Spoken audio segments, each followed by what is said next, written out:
নমস্কার বন্ধুরা, তোমাদের কাছে চলে এলাম আজকে একটা ভিডিও নিয়ে। তুমি জানো আজকে সরস্বতী পুজো, কিন্তু তার আগে ভাবলাম সকালবেলা তোমাদের সঙ্গে একটুখানি আমার গাছের ফুল শেয়ার করি। কারণ গাছটাকে সেরকমভাবে আমি এখন যত্ন করছি না, কিন্তু তারপর আজকে দেখো এই বেশ সুন্দর একটা জবা ফুল ফুটেছে।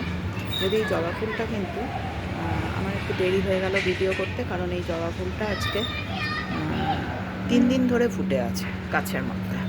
তো আজকে সেই জন্য একটুখানি মুষড়ে গেছে। তো একটুখানি তোমাদেরকে দেখিয়ে দিচ্ছি গাছ, তারপর তো আমি চলে যাব তোমাদেরকে ঠাকুর দেখাবো। তো এটা তুলসী গাছ, তুলসী গাছটাকে সুন্দর করে রেখেছি। আর এটা হচ্ছে অপরাজিতা ফুলের গাছ। ফুল টুল হয় বেশ ভালো রকম, দেখতেই পাচ্ছ বীজ হয়ে রয়েছে।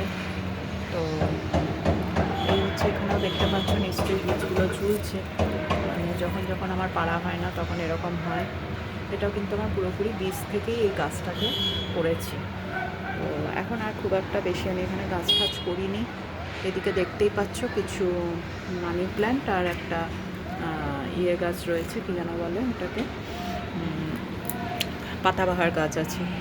আর এটা তো জবা গাছ দেখতেই পাচ্ছ। এবার চলো আমরা যাব আমার ঠাকুরের ওখানে। তাহলে আমরা যাই এবার। তো আমরা চলে এসেছি ঠাকুরের জায়গাতে। অবশ্যই কমেন্ট করে জানাবে কেমন লেগেছে আজকে সরস্বতী পুজো। তো আমি ঠাকুরকে এরকমভাবে সাজিয়ে নিয়েছি, একটু দেখো ভালো করে। লক্ষ্মী গণেশকে একটুখানি স্থান পরিবর্তন করতে হয়েছে। তো এই হচ্ছে আমার মা সরস্বতী ঠাকুর। এই ঠাকুর আমি বহুদিন ধরে পুজো করে থাকি, এবং তার সাথে আরেকটা ঠাকুরও পুজো হয়, সেটা হচ্ছে এইটা।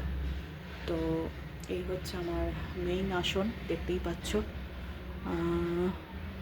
তারা যেমন আছে আছে আমার মা ভবতারিণী, ভোলে বাবা, লক্ষ্মীনারায়ণ, গণেশ ঠাকুর যেমন আছে, এবং আমার গুরুদেব। তো তোমরা অবশ্যই শেয়ার করবে আজকে তোমরা কেমনভাবে কাটাচ্ছ। আমি তো একটুখানি মিষ্টি আর ফল এই দিয়ে পুজোটা সেরে নিয়েছি। কুল না হলে তো চলবে না ঠাকুরের পুজোর, তো কুল তো অবশ্যই আমাদের দরকার। তো এটা হচ্ছে মেন সাজানোটা, দেখো কেমন লাগছে। তোমরা অনেকেই আরও সুন্দর সুন্দর করে সাজাও, আমি দেখতে পাই। তো প্রত্যেকের জন্য অসংখ্য অসংখ্য আদর আর ভালোবাসা। কারণ আমি অতটা সেইভাবে খুব সুন্দর করে খুব ডেকোরেশন করে করিনি। মোটামুটি যেটুকু না করলে নয় সেটুকুভাবেই করেছি। ছোট্ট পুজো, ছোট্ট আমার সব ব্যবস্থা। তো কেমন লাগলো অবশ্যই জানাবে। আজকের দিনটা তো একটা অন্যরকম দিন। পুজো শেষ করে তোমরা কি করছো সেটাও জানাবে।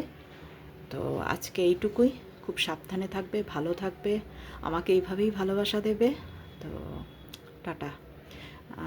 তোমরা এই ভিডিওটা ভালো করে দেখো, আর অবশ্যই শেয়ার করবে তোমরা আজকে দিনটা কেমনভাবে কাটাচ্ছ।